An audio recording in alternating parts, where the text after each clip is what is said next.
Now, for many years under the Biden administration, we've seen white supremacy spoken of as the greatest threat facing America. To single out as the most dangerous terrorist threat to our homeland is white supremacy. And that divorce from reality worldview has, for many, many years, infected institutions like the Department of Justice, the FBI.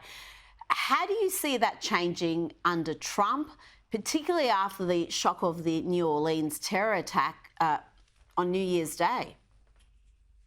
Well, a counterterrorism and counter-extremism policy should be one of the most evidence-based policies in government.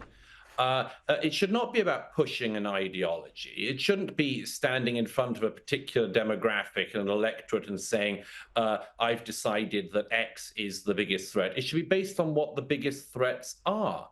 And, this whole thing of, that people like Biden for years have known that they'd get a sort of Democrat round of applause if they started talking about being against white supremacy. I mean, white supremacy is this thing where everyone's agreed that they don't want it or like it. And nobody in the mainstream in politics or anything like that is pushing for the KKK to have a resurgence. When there is the occasional wacko white supremacist, everybody's joined in condemnation of them.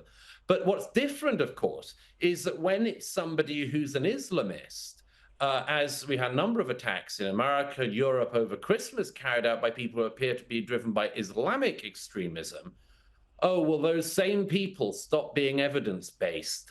In fact, they run away from evidence. They don't want to talk about that. Or we always get the thing of, this isn't the time to talk about it, and further down the line also isn't the time to talk about it. And actually, it turns out there's no time to talk about it.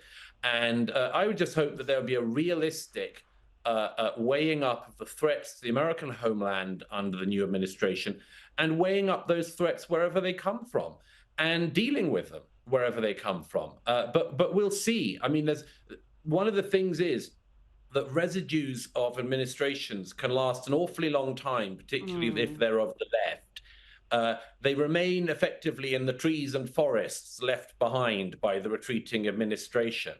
And there will be whole structures in CIA, FBI, DHS, and others who will still be following the Democrat lead on this, even once the Republicans are back in. And that's one to really look out for, because it's one thing to have the policy. It's another thing to actually have departments and institutions of government that actually see it through.